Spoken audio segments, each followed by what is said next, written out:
This September, I am of course really excited to be going back to Aurelium with Magical Readathon and continuing in my character's different callings. However, I'm also really excited to be continuing with my independent studies or my chaotic monthly TBR Tailspin game. G hasn't actually released the prompts for Autumn's Magical Readathon yet, so I'm gonna play my game now and I'm gonna keep my fingers and toes really tightly crossed that these books will fit into at least some of the prompts with a little bit of creative interpretation.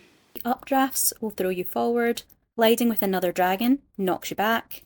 The tailspin in the middle can go forward or backwards, but it always adds a colour cover prompt to the TBR. Blue is a mood read, green is a prompt from the prompt card stack, purple is a personal goal, red is a reading challenge, some kind of readathon that is happening either month-long or year-long. The yellowy orange colour means we have to continue a series, and the black is for a reread. This month we are going to be the green counter, and it's a d20. 8.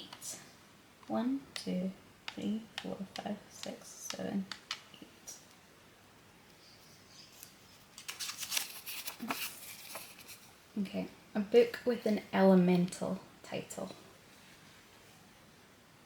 So for the I'm not entirely sure what I meant or how strict I was planning to be when I wrote that elemental title card, but I've decided to pick up Death on a Lively Sea by Katie Watson. This is the 6th book in her 3 Dahlias Cozy Mystery series. We follow 3 actresses, 60-something Rosalind, 40-something Caro and 20-something Posey. Each of these actresses has, at various points, played fictional sleuth Dahlia Lively. The 3 actresses all met as a new film was being produced and used their insight into Dahlia's detective mind to solve a mystery together. And obviously it's a cozy mystery series, they've kept stumbling on bodies ever since. For the first time in this book, it looks like our leading ladies might actually get ahead of the murderer for once. They've been hired based on their now reputation as sleuths to board a luxury yacht with a property mogul and solve his expected murder, along with his father's recent mysterious death. I have absolutely loved this series ever since I started reading it last year. I think I read the first 4 books, which were all that were available at the time, back to back to back. So I got this from my library as soon as it was available. I was in the pre-order queue. I have had it now for a couple of weeks, so I really want to make sure I get to it and get it back in good time. So I'm going to use the word sea as my elemental title here. Second roll. 13. 1, 2, 3, 4, 5, 6, 7, 8, 9, 10, 11, 12, 13.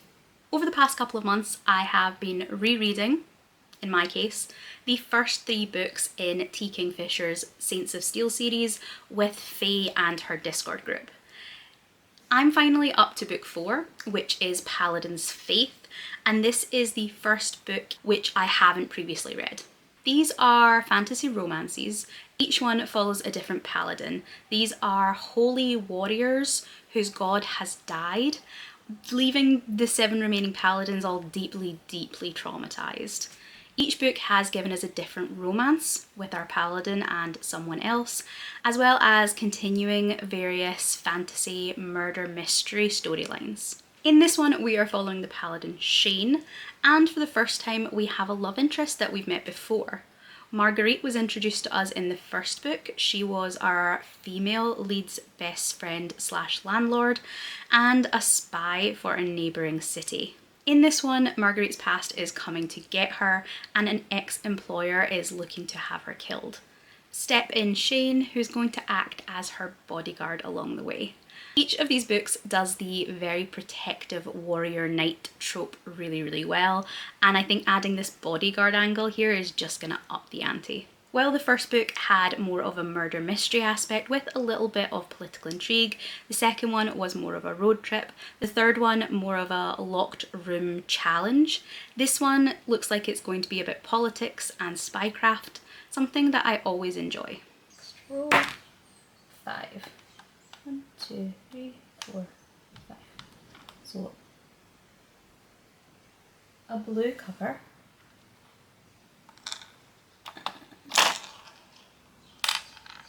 And we at least move forward. I really haven't been requesting physical ARCs anymore, but occasionally one still gets sent out.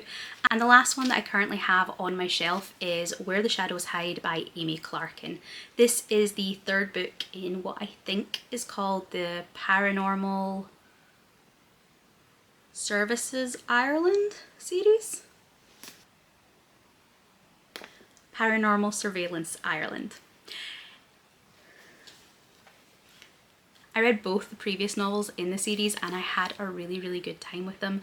They are YA Ghostbusters with a really diverse cast and a very unique Irish setting. I've shown this book a couple of times because it's been on multiple TBRs this year and it just keeps slipping to the bottom of the pile, but I'm hoping that this is the month I get to it. Funnily enough, and through no planning whatsoever on my part, this is another book less of a cozy murder mystery, but still an element of detective work, with our protagonists for the first time being hired to look into mysterious events happening aboard a cruise ship. This one is obviously going to go down a more paranormal route with some eerie events, some mysterious appearances, who knows what is actually happening aboard. But I hope that this and Death on a Lively Sea are going to complement each other really well. That's a 6. 1, 2, 3, 4, 5, 6. I don't have any books that I was already planning to reread this month, but when I put out my, I think it was Best Sapphic Books video, I did talk about Mistakes Were Made by Merle Wilsner, and I think I said, but I definitely thought, that I would like to reread it someday. So I guess today's that day, or this month's that day. Mistakes Were Made is a standalone contemporary sapphic romance with an age gap and a best friend's family member trope. In this one, our college-age protagonist goes on a night out, gets drunk, and hooks up with a random, stunningly attractive older woman. The next day, she finds out that said older woman is her roommate's mum. From what I remember of this book, I really enjoyed seeing the relationship played out. I really liked the chemistry, and I thought that the actual abilities of dealing with this sort of complex relationship really played out nicely. I'm hoping that I'm going to enjoy it as much on reread. That's 17. 1, 2, 3, 4, 5, 6, 7. 1, 2, 3, 4, 5, 6, 7, 8, 9, 10. As ever, my goal spots are going to be filled with NetGalley ARCs I've been meaning to get to, and this one is no different. Here I'll be putting Saved by the Spell by Tanya Huff. I adored Tanya Huff's vampire PI detective books back in the 90s, and then I recently really enjoyed her return to writing with Direct Descendant, which was a kind of cozy, small town eldritch horror. This one looks to be doing that same thing, that cozy horror vibe, and I'm really looking forward to trying it. I think it'll be a good one to lead me gently into spooky season, Halloween, and some of the more horror-y touched books that I want to pick up in October. This one also has that purple cover, which is gonna be perfect for me as I needed a purple cover book for my Year in Aldea adventure this month.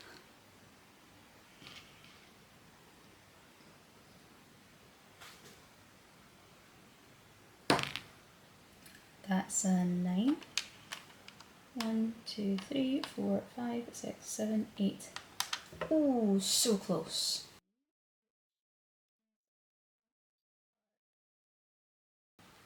Who made these cards? A classic. Okay. I can make this work. It'll be fine, I'm sure. Pray for me. And just for the sake of rolling it, there's a 12 and we are at the end of the board.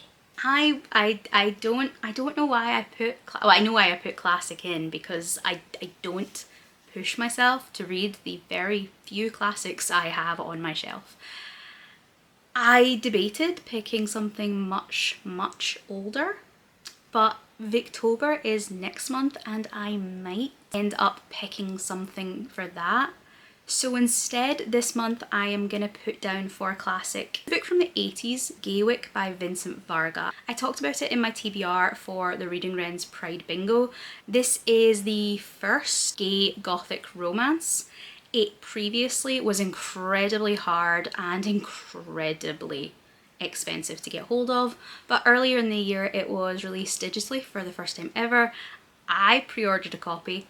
I have not read it, so I think I'm going to pick this one. It's another book I think is going to work really well as a segue into spooky season, because although it's not horror, it does have lots of, I assume, gothic atmospheric vibes. I don't know much about this other than it's going to play on a lot of those tropes. The gothic manor, the usually young woman running through the hallway in her nightie, the broody employer, all that Jane Eyre Crimson Peak territory, except this one is the first time it's been about two men.